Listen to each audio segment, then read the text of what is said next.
friends, welcome to my February wrap-up. I know I'm doing this a little bit late, it's currently March 5th, so I thought I would also maybe throw in a potential March TBR, kind of tie it all in. I wish I could sit over here to be centered, but we're gonna be over here today and I'm gonna pretend I'm okay with it. Purely because so many of the books that I read were either library or Kindle books, so I don't have a physical copy to hold up for you guys. So we're just gonna talk about all the books that I read in February and then a vague idea of what I might pick up in March. I started off the month strong with Earthlings by Sayaka Murata. The story is about a young girl who feels like she doesn't really fit in with anybody else. She and her cousin believe they may be aliens, they may be from some other planet because there's no way that they can possibly be humans. They hate the idea of fitting into the system that humanity has built, going to school, having a job, having a kid, the very clear path that is kind of set out for us. I will say for this, as well as just every book in general, always look up the content warnings. Be kind to yourselves. This book does get graphic with certain topics. It definitely made me uncomfortable to read. I think the most translated work that I've read has been Japanese, and I definitely see some similar themes because every culture is gonna have certain points that come up a whole lot. A lot of the work that I've read has just been about questioning the point of life and why humans are the way we are and all of that sort of thing. And I really like reading about it. I like reading how disconnected the main characters typically are from their surroundings. I will say that is also probably due to the fact that I gravitate towards darker books, so I don't know. I would like to read some Japanese literature that is just nice and happy. I have yet to find something. I really like the disconnect from the main character because she's a kid, so when you start reading it, you think, well, yeah, maybe she does genuinely believe all this, but then as she gets older, you're like, well, she should be connecting the dots that, you know, she can't live this way. But as you get farther into the story, it becomes something sort of like Bunny or The Haunting of Hill House, where you completely lose that connection to reality. You can't tell if the characters are legitimately doing all the things that they're doing or if they believe they're in some other world. Another unreliable narrator where you really can't tell what's happening, and the ending is just completely bizarre. And the one thing I wrote in my notes is that I noticed some similarities with disconnect and hopelessness and separation of the main character from society with Sayaka Murata's writing, with Junji Ito's writing, with the author of No Longer Human. Again, all of this Japanese literature where there's a big divide. The main character feels so separated from the people around them. And I wrote down how much of the disconnect is due to the translation. Every time I read translated works, I just think about something that Jack Edwards said. I don't remember exactly what it is and I don't want to missay it here. Writing a novel is an act of vulnerability, and they are sharing their perspective of their country and their culture. And you can learn a lot from that, but it is really important to remember that they are not here to educate you. Books not written originally in English are not written necessarily with English readers at the front of their mind. And so your learning experience is not spoon-fed to you, it's actually inadvertent. It's important to remember when you discuss and review these books that it is not the author's responsibility to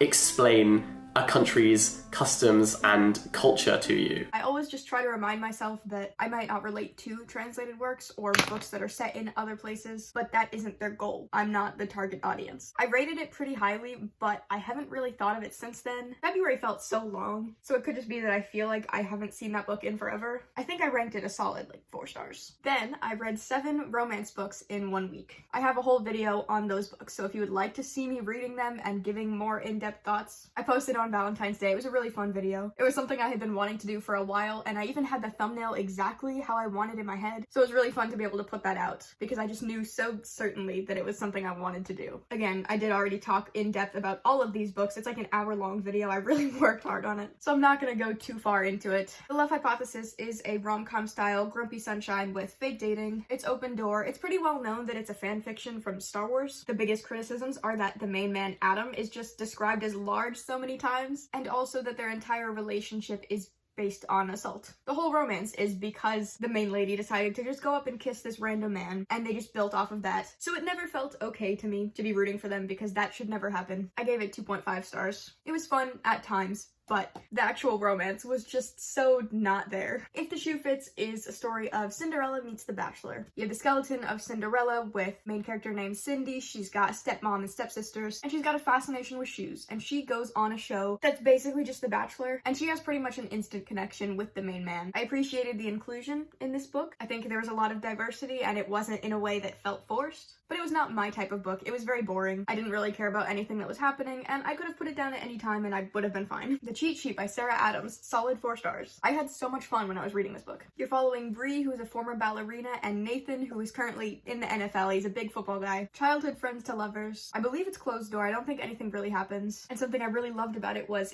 dual perspective, so you got to see how much they both really genuinely cared about each other. And then a little bit after you get into the story, you do also get some fake dating, which kind of pushes their friendship into something more. I feel like friends to lovers or like a reconnection thing is definitely my favorite type of romance, just because it feels the most realistic. When you already have that connection with somebody and it's just building up, I think that's so fun. This book definitely gives Disney movie vibes. It was not serious whatsoever, except it does briefly touch on mental health and dealing with anxiety specifically. Nathan, the big football guy, is overworking himself. He's really pushing himself too hard. And when the book talks about the effects of that, it takes away all the rom-comminess of it and it genuinely addresses this man's issue. I think it's respectful. I think it's a good representation of how people feel, even if they are all that successful. You can have all this great stuff going on and still have a bad time in your brain. I've really enjoyed reading this book. The 5th book I read this month was Secretly Yours by Tessa Bailey. I read it the day that it came out, so I had no prior knowledge on what it was or anybody else's opinions, and I gave it 2.75, which, thinking back on it, I'd probably even lower that to a 2.25. It is another dual perspective romance, although this one is very much open door. It is very explicit. The main woman had a crush on the guy 15 years ago or something like that. It's been a long time since she's seen him in person. They had an almost kiss one time and she just can't stop thinking about it. This book does also touch on anxiety from pushing yourself and working too hard, and I think, again, it was done fairly well. I don't think it really used that in a negative way at all. It's very much an opposites attract type of book. Julian, the main guy, is very strict. He's very just organized. He's in his zone. He doesn't do anything else. And the main lady, whose name I can't remember, I'm so bad at names, I'm so sorry. I don't really care enough to look it up because I don't really like them. She's a gardener, but she just goes off of vibes. Her whole life is just doing whatever feels right. And then it also throws in a secret admirer plot, which I don't think really goes anywhere. She's too shy to confess her feelings, so she leaves a note somewhere he'll find it. They have like 2 letters back and forth, and then it kind of moves on. I don't think that really added anything to the story, nor do I think it was really a secret admirer thing, because nothing ever came from those letters. Again, they had like 2 interactions, and then it just all came out and it was nothing. My big issue was just the way that they talked about each other's bodies. Again, this could be a personal thing. I know Tessa Bailey is very popular. I'm sure there's lots of people that enjoy reading stuff like that. I personally do not like reading a romance if there is no emotional connection with the 2 main characters. And both of them, but specifically Julian, are just not very respectful when they're talking about the other person. They're thinking about how attractive the other person is. But Julian's word choice I did not like. I don't feel like it was very respectful. It's not very fun to read. Once and For All by Sarah Dessen, 1 star. Don't want to talk about it. I'm not even going to tell you what this book is about because it was so boring, and it fills me with rage because the tragic love story is only tragic because the guy in her former relationship died by a school shooting. I don't think it's handled well at all. I don't think that should ever be a tragic ending for a romance. I don't think that... Obviously that happens, yes, but if you're going to use that in the book, you have to make some bigger point. You have to have some meaning. You can't just throw that in just to be dramatic. There's no warnings or acknowledgement anywhere in the book. It really made me upset. I know a lot of people like her books, but I don't think I'll be picking up any more. That was just not okay for me. The 7th book I read this month was Love in Other Words by Christina Lauren. I did read this book on Kindle, but I loved it so much that I got a physical copy so that I can just look through it or maybe annotate or reread it. I gave it 4.75 stars. I really genuinely enjoyed this. I'm so excited to go back through and read this again. You're following Macy and Elliot. They knew each other when they were kids. Something happened, they didn't talk for an entire decade, and now they're coming back together and trying to make it work. And throughout this book, you're trying to find out what happened that could separate them for a whole decade. They had been in a relationship for years, and then one thing happened and it completely tore them apart. You get a split timeline from them as kids and their romance when it started, and then them dealing with it as adults. So it's very much a second chance romance. It is also open door, but I don't think it's too bad. That's pretty standard.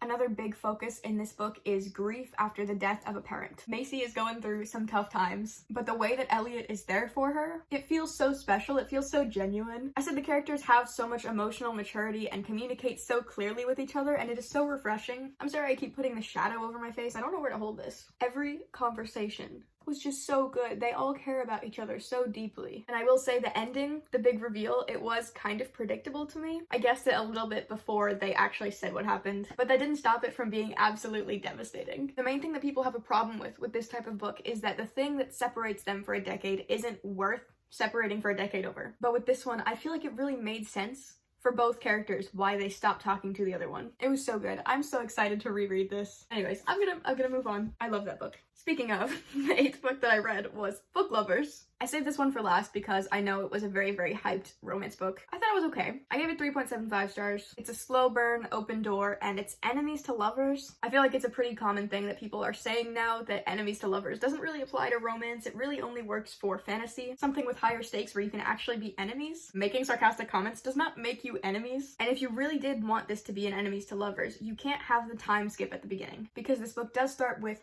their initial meeting, the first time they ever see each other in person. It's Charlie and something, right? Charlie and Nora, right?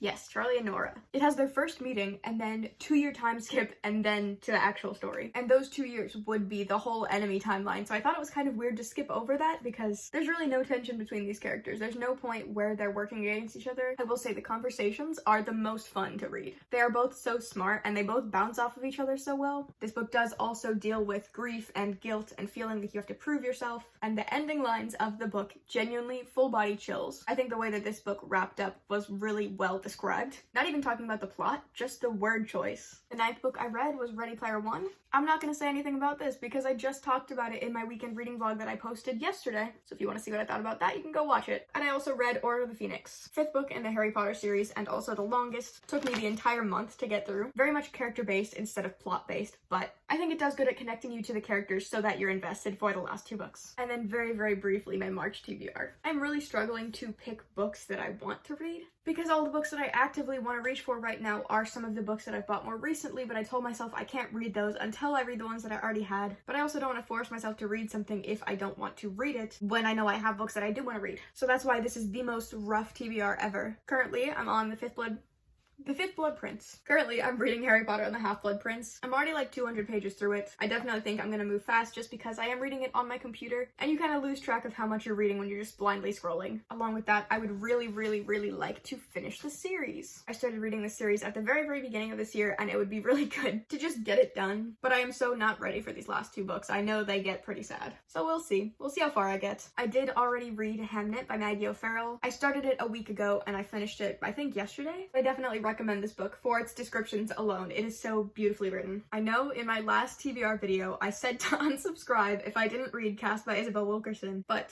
I started it. It's something. We're making progress. Currently, I'm on page 25, so obviously not that much progress, but I did start it, and I think if I just sit down every day, read a couple pages, I can get through this. And then the last book that I maybe want to read is Parable of the Sower by Octavia Butler. Isn't this Women's History Month or something? Yes, March is Women's History Month. And February is Black History Month. I feel like I was so caught up in the romances that I didn't really go too far into that at all. So hey, let's throw in a book about a woman. That's it, that's the video. If you'd like to hold me accountable, you can subscribe to this channel, or my main channel, Riverbxnd, where I post music content, or my Instagram, Spotify, Goodreads, Storygraph, which will all be linked in the description. If you made it this far, thank you so much for watching, and I will see you guys in another video. Bye!